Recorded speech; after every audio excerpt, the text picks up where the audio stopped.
Salut, vous êtes bien sur Le Desk de l'agence Poème, le premier média à destination des acteurs de l'hospitality, qui traite mensuellement 5 sujets en moins d'une minute. C'est parti.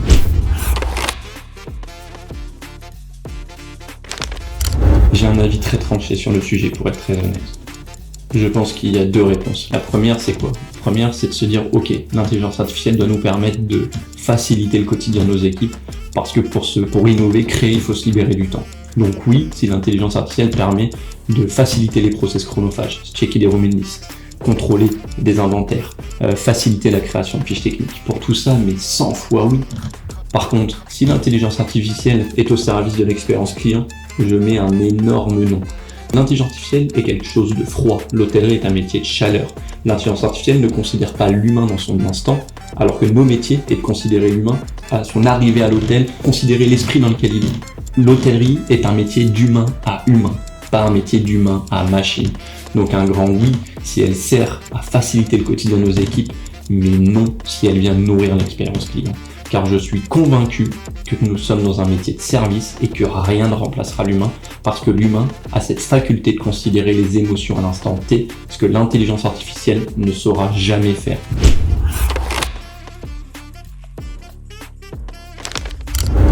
Le marketing est un excellent moyen pour permettre de recruter. La meilleure solution, et j'ai qu'une minute donc je vais être très succinct, mais c'est d'utiliser des stratégies e-commerce. Une page carrière, une page de vente. Qu'est-ce qu'on retrouve sur une page de vente ? On retrouve un tunnel de vente pour mener jusqu'à l'achat. Nous, on doit trouver un tunnel de recrutement pour que la personne postule. Déjà, ce serait une bonne chose. Qu'est-ce qu'on peut mettre dessus ?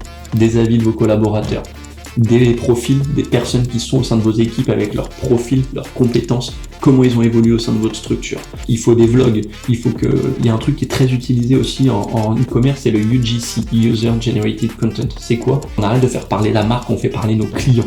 À nous de faire parler nos collaborateurs dans des podcasts, dans des vlogs, dans du contenu à destination de futurs talents.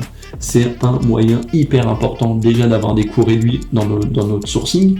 C'est un moyen de permettre aux gens aussi de postuler qui répondent déjà aux collaborateurs qu'on a actuellement. Donc pour moi, c'est hyper important d'arrêter de croire que les gens vont considérer votre offre d'emploi comme quelque chose de, je dirais presque honnête, parce que oui, aujourd'hui, une offre d'emploi est considérée comme de la publicité et plus personne ne croit à la publicité.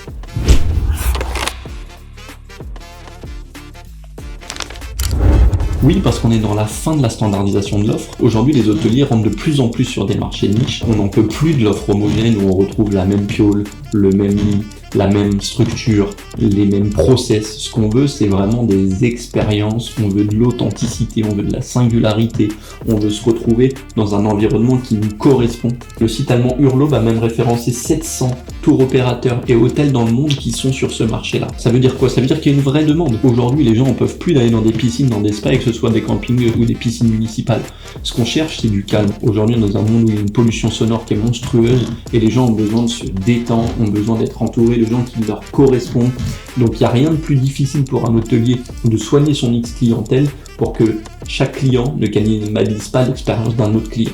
Donc moi ce que je vous invite à faire, c'est oui, si votre produit le permet, évidemment, venez nourrir l'expérience, venez chercher un marché de niche tel que les solopreneurs, tel que les couples, tel que le festif. Aujourd'hui, il y a un marché du festif qui doit se développer. Les gens ont besoin de se retrouver du lien social, s'amuser.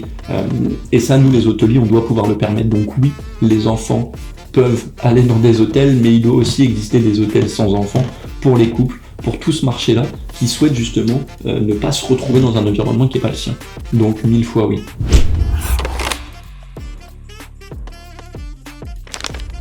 Le monde du travail est en train de changer à vitesse grand V. On le voit aux États-Unis, on a une personne sur 2 de la génération Z qui est freelance. Ça veut dire quoi ? Ça veut dire que les gens vont avoir besoin de retrouver du lien social, les gens vont bosser de chez eux très souvent. Alors, on le voit déjà avec le télétravail. Il faut absolument qu'on capitalise, nous les hôteliers, sur nos fonciers, sur nos mètres carrés inoccupés pour devenir non plus des acteurs réceptifs, donc qui viennent recevoir la demande, mais on doit devenir des créateurs d'expérience. On doit nourrir cette idée de créer des événements pour nos clients. Arrêtons d'être simplement réceptifs. Il y a un fort besoin aujourd'hui de retrouver du lien social. On n'a jamais autant entendu parler de santé mentale. Et nous, les acteurs d'hospitality, avec nos fonciers, avec notre localisation privilégiée, on doit devenir des acteurs dans ce monde du travail. Je pense aussi au co-living. Enfin, il y a énormément de parts de marché à prendre. Et nous, hôteliers, nous devons répondre à cette mutation parce qu'aujourd'hui, on doit se réinventer.